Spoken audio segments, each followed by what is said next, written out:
Hello, everyone. Hope this finds y'all well and safe. I hope y'all continue to stay safe. So when y'all come back next semester, we can hopefully next fall. We don't have an official word on anything, but I don't think anybody does. But hopefully we can see y'all in the hallways and on campus and sit down and catch up and visit, see how things are going. But today, I wanted to visit with you a little bit about organic agriculture. This is a lot different than what we've been talking about. We're going to dive into some kind of the basics of it, not get into the weeds of how to actually grow it. We're going to talk a little bit about that, but maybe some more regulatory type things that we must do to hit the proper requirements, so we can use the term organic on our actual produce. So as we start talking about organic agriculture, food production, it's a food production system as a definition that uses different production methods compared to conventional agriculture. So it's just a different way of doing things. And the organic industry is a very consumer driven industry. So basically organic comes along because of the consumer. They speak, they have a voice, and as an industry, we need to try to meet that voice if it's a viable source, if it's a viable opportunity, so we can continue selling product. It doesn't matter if it's conventional or organic, as long as we need to hit the needs of our consumers, and if that's what they want, we need to do it. But the consumer itself is looking for the product that is considered healthy, and please realize it says considered, and pesticides free. Now, there's a lot of ways you can define pesticides, but we're not going to dive into that a whole lot, but that's more on the regulatory side. But typically it does have a lot less product on it to help produce it than compared to conventional. So because it's consumer food driven, organic food sales over the years, as historically, have increased nearly 500% since about the 2000s, and it's typically worth about $25 billion in the sector. So this is not just a couple of $100,000 on the gross domestic, on the GDP. It's a very large scale number. There's a lot of products sold. Now, some of that's because it costs a little bit more to purchase organic produce or product. But the industry overall originated with local production and marketing. So think about the whole process of farmers markets. That's kind of where it all came along, and people got very good at it, and they ramped it up to maybe large scale, and we'll talk about that going forward. But if we look at U.S. organic food sales by the type, we see that fruits and vegetables are typically our biggest numbers. Especially, we see that number probably grow the most out of all the other sectors. We see the condiments down there on the very bottom. That's very slim. That's not necessarily a big thing. People, maybe the consumer hadn't looked at. It's starting to become bigger. So I think if we ran those numbers today, there would be a little bit different number, but we would still see fruits and veggies up there on the top end. So for us to have that pretty green label we just saw, it's actually a U.S. government certification. So organic production is a system that is managed in accordance with the Organic Food Production Act of 1990. And so with that act, the USDA, or the United States Department of Agriculture, they created the National Organic Program, the NOP, and we'll please remember that going forward because we're going to have reference to that later. But it's a federal program that basically helps regulate organic agriculture within the United States. So it's essentially the person that keeps the certification, which is the key aspect of the NOP quality control program. So they basically certify producers to be able to, one, use that label that it's USDA organic, and two, so consumers have a way to maybe voice their opinion, or the consumer can actually say, well, there is an over-governing body, because we essentially could put the USDA organic label on anything. However, would it be true? It would not be. So there's guidelines that go into it, and we'll talk a little bit about those today. But the requirements for the organic certification is there must be 3 years with no application of synthetic fertilizers, pesticides, or genetically modified organisms. So essentially, the farmer is producing an organic crop for 3 years without any conventional methods. So for 3 years, they're selling their product on a conventional market. Okay, so they're not going to have as much tonnage, and we'll talk about that. But they have to do that for 3 years to essentially maybe zero out the usage of some of those or residuals of products, or to make sure that there's no GMO seeds out there still on the landscape. It just helps them kind of gain some consumer confidence when they look at the certification. The implementation, they of the organic system plan, is part of the requirement. So they have to develop an organic system plan, basically stating how and why they're going to do things. So the government or even a third party surveyor could come out and audit their farm, and that person would say yes, they are deemed good, or no, they are deemed bad. But they must also use natural inputs, and these are things that are put in the organic system plan. They are natural inputs and or approved synthetic substances. They use organic seeds when they're available.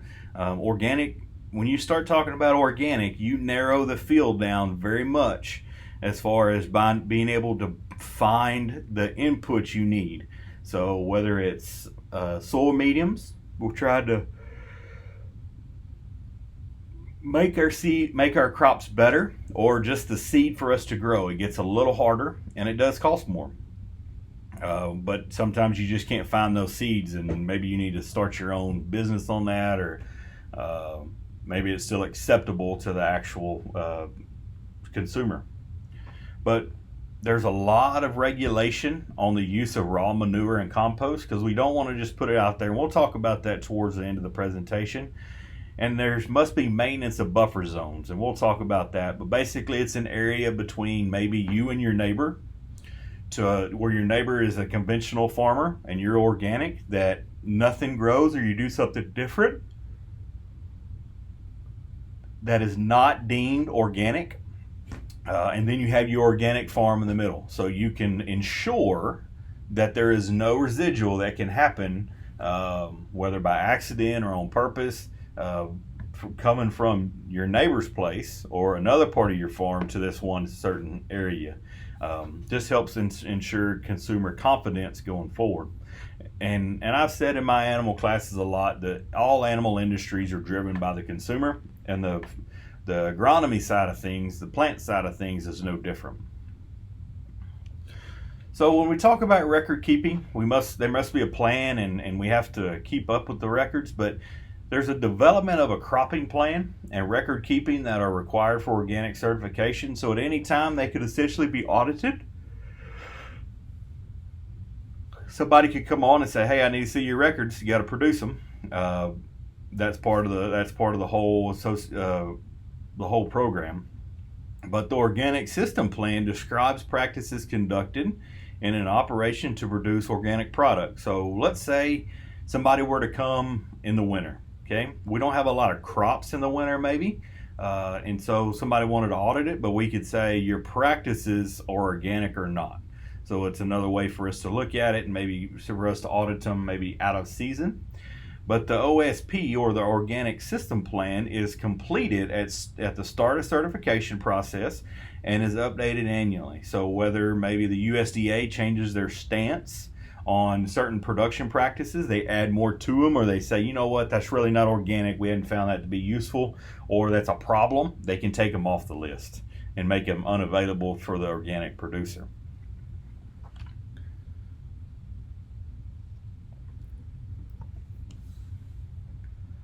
So if we look at organic agriculture, it is growing.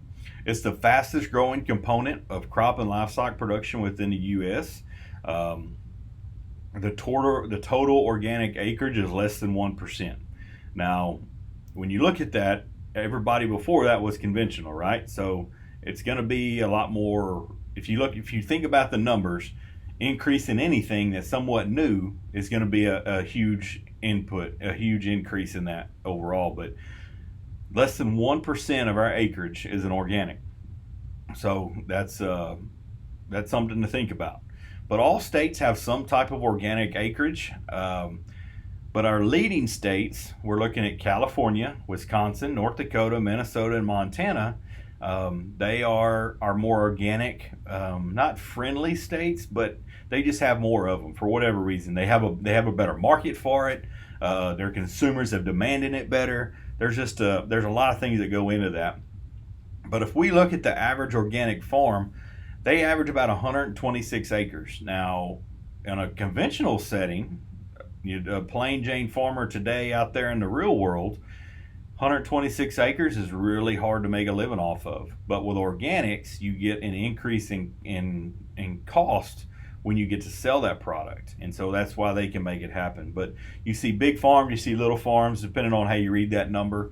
Remember, it's an average. So there's a lot smaller and there's a lot bigger than that. That's just what we come out to in the middle. But the diverse crops are grown a lot more organically. So the things that are different out there, like purple carrots or some purple potatoes, those are what I'd consider like a niche market. And so they're really grown, though you see those grown more on organic scale, because that's what the consumers are looking for as well. But I promise you, if Lay's as a company, they make potato chips, if they knew they could make a lot more money selling purple potatoes, they would be on the conventional side. Their market research hadn't pointed them in that direction yet. But if we look at this scale right here, and I'm not going to dive into it real deep, but if we look at the size of organic farms and the total percent of production. Now this is in 07, so these numbers have definitely changed, but they're still that's a very valuable graph to look at.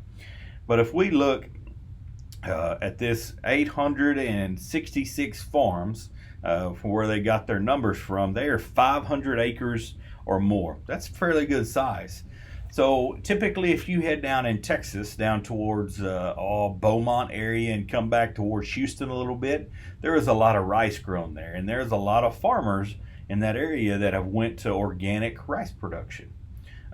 They found it as a viable option for them to be able to grow that crop and maybe help pay the bills, maybe put some pennies in the bank. But if we see our next number, the majority of our farms that I want us to look at, so we have these 866, okay? That's the big pie.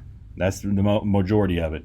But we have a smaller segment that actually there's more farms and more acreage, but we have that 50 to 79 acres, and we have about 3,500 farms in there. So if we compare these 500 acre farms to these 50 to 80 acre farms, there's more of these, but when you add those numbers up, you get a lot more acreage with these farms right here. So that's why the purple is so big. But if we look at why we farm organically, these are typically there's somebody has a concern, whether it's the producer, maybe it's the consumer who really drives our industry. They have a concern about synthetic pesticides, fertilizers, genetic modified organisms, GMOs, antibiotics on humans, livestock, and maybe just the environment overall. But there's also a way for us to reduce the off-farm purchase of input, so we don't buy as much stuff to put on there.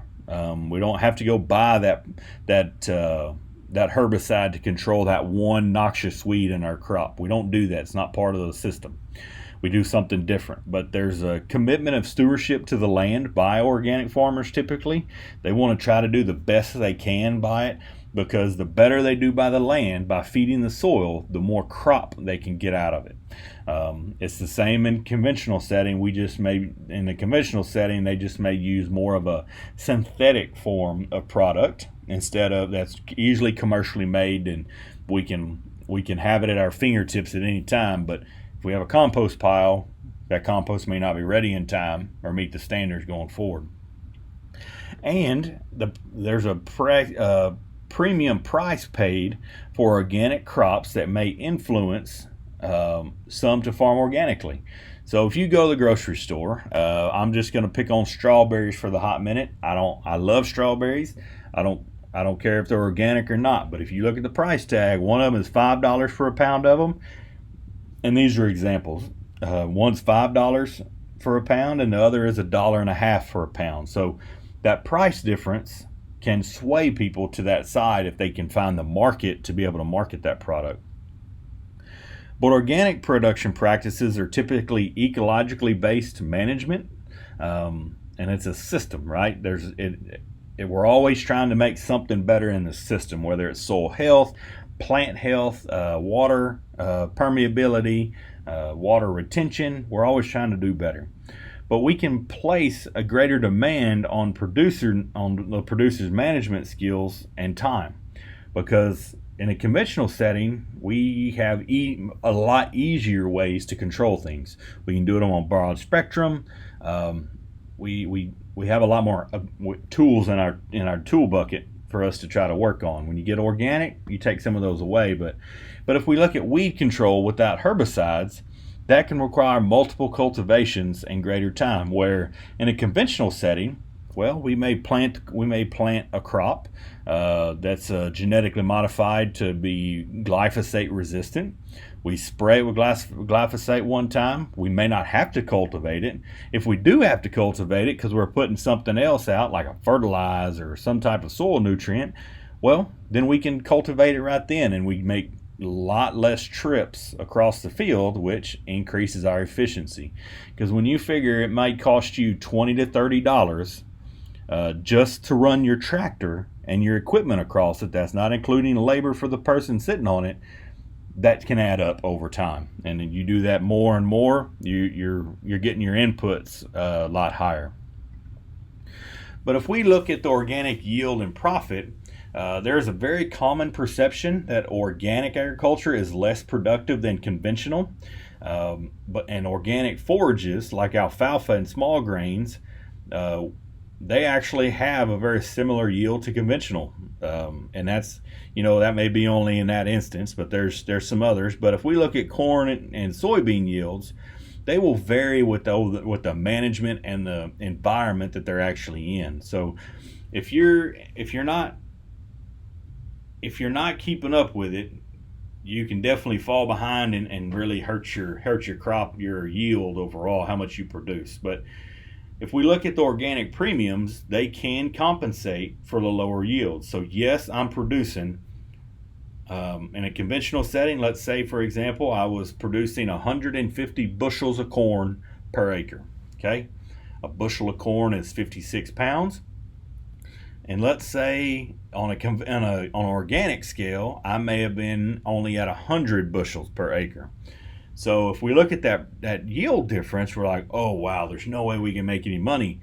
But if we can get a third more on our crop when we sell it, well then we may have made the same amount of money. We may have made more, may have made a little less, but we can see the difference that yes, our yield is lower, but our profit margin still may be the same. So that's kind of the nuts and bolts of that. But if we look at weed control in organic agriculture, this is actually one of the biggest challenges in crop production, because there's 3 different methods for us to do it, where maybe in a conventional setting we only have 1 or 2 and they work very, very well and they have some lifetime after them. But some of those methods we can use in organic agriculture is we use weed-free seed and hay. So we make sure whenever we purchase that product from somebody, we don't have any weeds, we don't have any seeds. within that product. So it could be hay, it could be the actual seed itself, because some seeds, if you look at the label, they do have some weed seeds listed every once in a while, and that's just because it's there. And so we can transport those and put more in and just cause a bigger headache for us later. We have a cultural weed control option, and then we have mechanical weed control, which is just literally going there and removing the plant, plowing, hand digging, things like that.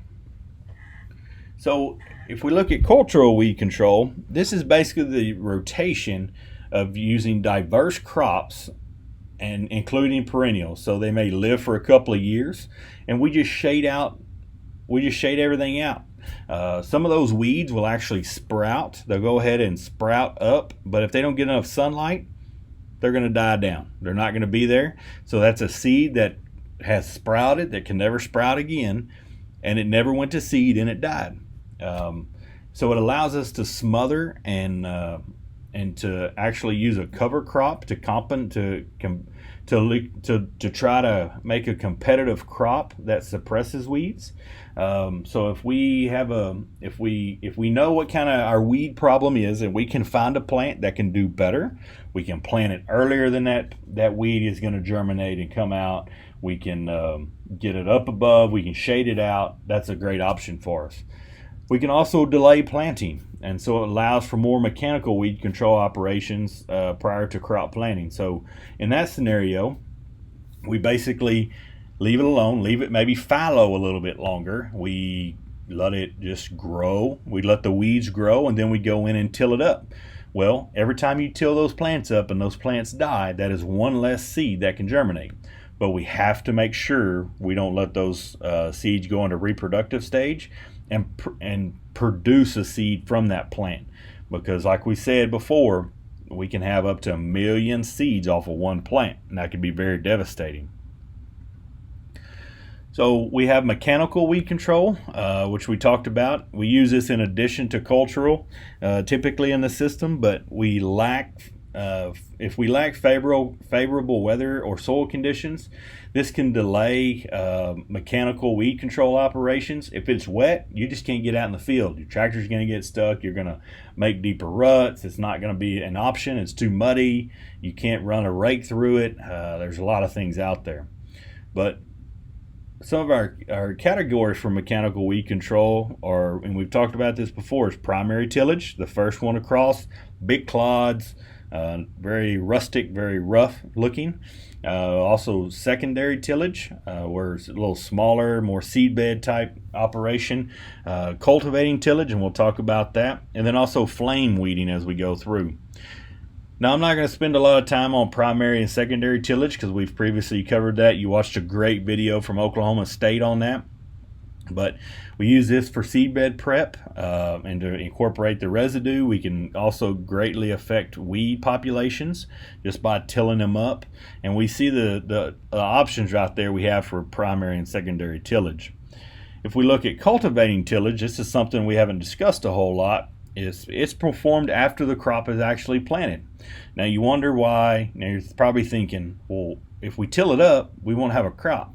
But we have two different ways we can do it. So we have broadcast cultivation, which is very blind or full field cultivation. So we don't really have we don't worry about the crop rows, and we can do this before or after a plant has emerged, just depending on the crop and what it looks like.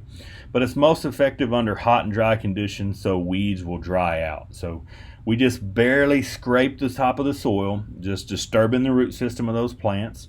And then when they come out, the sun's going to be there, it's going to be dry, those roots are going to be hurting for water, and it'll basically kill the plant from that point. But we also have inter-row cultivation, which is basically between the crop rows. So think about, you got rows and rows of crops out there, and we plow everything in between it.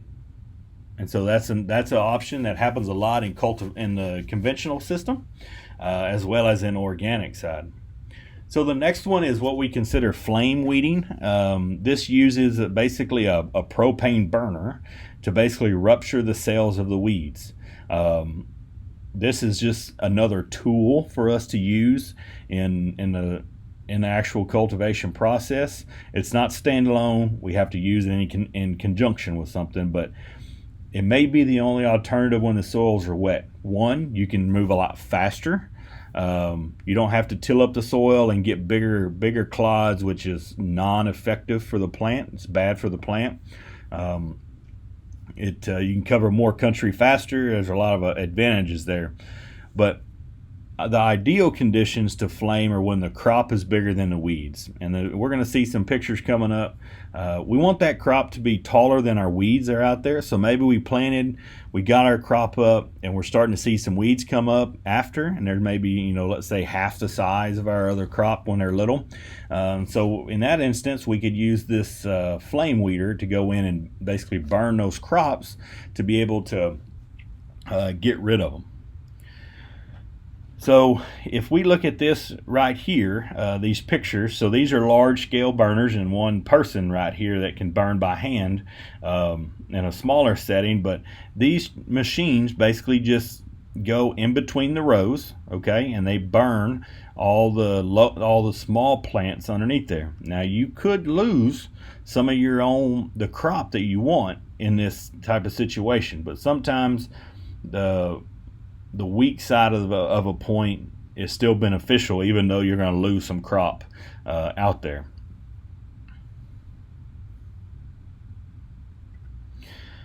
So let's look at fertility. Fertility for organic producers, there must be a large plan to help provide crop nutrients. They can use green manures, animal manures, compost manure. These are some of the more commonly used organic fertilizers because they're widely available. And there are some other soil amendments that can be mineral based. We can use rock powders or lime. Lime is an organic substance that comes out of the ground already. Or we can use some fish emulsions, basically ground up fish and kelp, some seaweed that's out there. If you can get enough at a good enough cost out there. So let's look at some of the fertilizer differences. Not hating on conventional. I'm a very conventional person, grew up in that industry, but there are some pluses to the organic side. But let's compare them. So if you look at organic fertilizers are naturally occurring with minimal processing, where conventional, it's a very manufactured or extracted process, so it's very there's a lot bigger process that goes on to produce them. And nutrients usually are slow release on the organic side, so yes, we put out a little at a time, but they're slowly released. They're not a fast one-hit wonder, almost like a conventional setting is. But they are almost available. They usually are available instantly once you put them out there. So we can get a bigger uptake within that product that we put out there. But nutrients on the organic side, we usually put in lower concentrations. Where on the conventional side, we put high concentrations. Because we want a lot more return on our investment putting in that actual fertilizer. But on our organic side, we really only put fertilizer down one time per season. But on the conventional side, we may actually do multiple applications within that season. So like in a cotton setting, you put cotton, you fertilize before you put cotton in the ground. You may put fertilizer with the cotton when you plant it. You may fly on some nitrogen to help that plant grow once it gets a certain stage. There's a couple applications. Where on organic side, you do it typically one time on the most part. So if we look at green manures, it's basically a crop that's incorporated into the soil, and it adds organic matter, nitrogen, and some other nutrients. And so we can actually use legumes that fix nitrogen. Remember, the whole bacteria, and it pulls nitrogen out of the air, and then it puts it into the roots and into the soil. Or we can use non-legumes that scavenge nutrients. So maybe we know a plant takes some unavailable forms of nitrogen, not nitrogen, that's not a good example, phosphorus. And let's say it takes some unavailable forms of phosphorus, but it can process it, and it pulls it out into the leaves. Well, when we plow it under, it's now available. It's processed it for us on a more natural scale. So that's when we plowed under, we get that.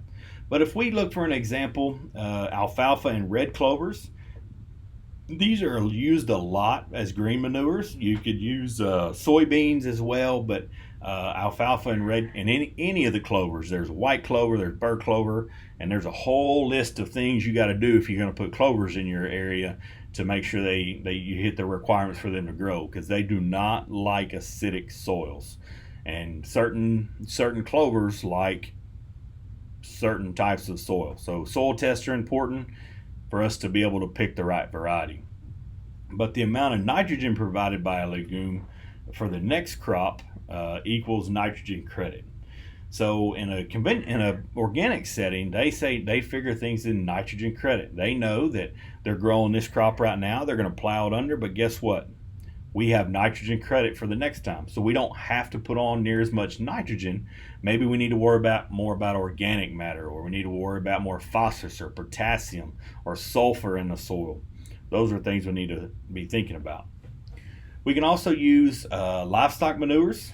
These can serve as a source for organic matter and plant nutrients. The common manures that are typically out there, and mainly because they're on a large scale, is beef, dairy, hog, chicken, and turkey. Now, all of these are going to be dependent upon where you live. Now, if you live around Bryan College Station, there is a lot of poultry litter around there. There's a lot of chickens grown. Well, that's great. There's a lot of chicken manure. Guess what? There's not any hog manure. We don't grow a whole lot of hogs in Texas. For that, you got to go to Oklahoma, go to Kansas, Nebraska, Minnesota. You got to go up north in the Corn Belt, in the I-states almost.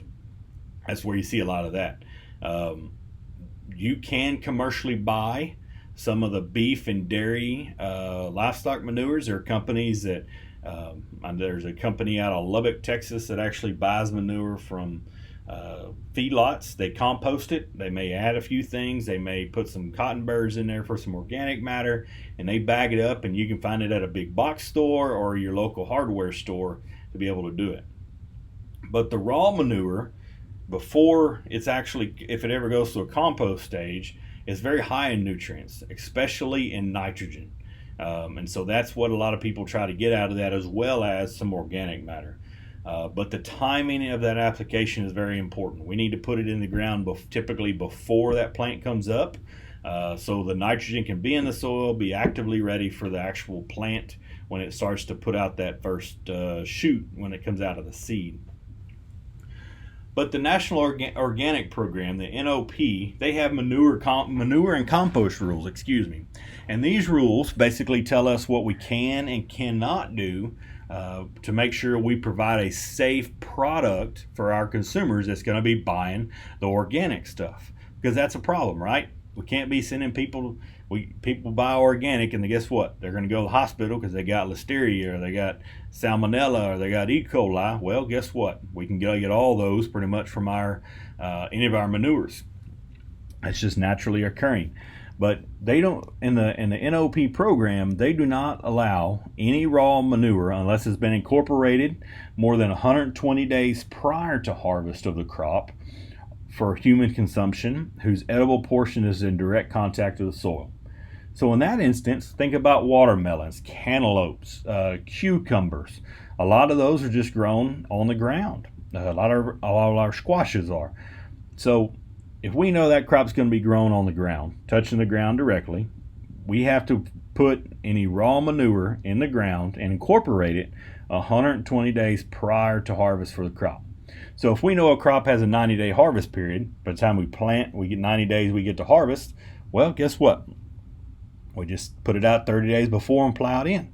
But we cannot use any raw manure unless it's incorporated more than 90 days prior to the harvest of crops whose edible portion does not contact the soil. So at the minimum, you have to put it out 90 days before harvest. At the max, 120 days prior. And we can apply compost at any time. So the composting process we'll talk about now, It's basically a very controlled decomposition of manure, crop residue, bedding, or other organic matter or microorganisms in the presence of oxygen. So it's basically a way for us to start breaking down all the plant material or actual animals or whatever we want to do. We break them down and we can apply them later to the soil. NRCS, the Natural Resource Conservation Service, actually did a really big study a while back. I'm saying a while back in the late 90s, 98, 99, where they actually composted any chicken that may have deceased on a farm. And they basically put them in layers, and everything got hot enough. The bones were actually brittle enough, they broke up. And now we have a lot more organic matter and more nitrogen and phosphorus for us to put back on the soil. So we're turning everything back to the soil, and guess what? It's a lot healthier, a lot safer for the environment, because we're not transporting chickens, and especially from a biosecurity standpoint, where we worry about things like avian flu going farm to farm. Well, a big carrier for that is the truck that drives around and picks that stuff up. But it helps us produce a more nutrient stable product, so it's probably a better product than maybe a raw manure. But the compost quality and nutrient content depend on where we got those sources from. So that's one thing to try to remember is whatever compost you get, it could be different than what you got before, because we can only put in what we got, and if we don't have it, we can't put it in there. So just be mindful of that. Now, the NOP rules for producing compost, because a lot of organic farmers try to do that, the first thing is they have to establish an initial carbon to nitrogen ratio. Anywhere in between that 25:1 to 40:1 is what we have to try to meet. And that's going to help us, the carbon is actually going to help us increase how much that product actually breaks down. And then we must maintain the temperature for anywhere between 131 degrees Fahrenheit and 107 degrees Fahrenheit for 3 days, using an in vessel or a static aerated pile system. So we basically have to turn it while it's in that hot stage, and that helps us kill all the bacteria. E. coli will not live past 160 for 1 second. So if we get to 170, guess what? Ding, ding, ding, we're good.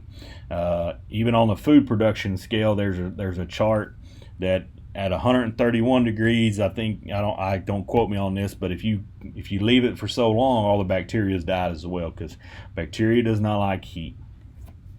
Or we can maintain a temperature of 131 degrees Fahrenheit and 107 degrees Fahrenheit for 15 days using a windrow composting system, in which the material must be turned a minimum of 5 times in that 15 days.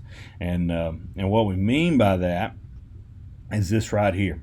So this is a windrow system. So if you can see my cursor, right in the middle, almost right underneath the gentleman sitting on that machine, this is a windrow compost system. Well, these are just big beaters, and you see the steam coming off of it behind it, because that's how hot it actually is.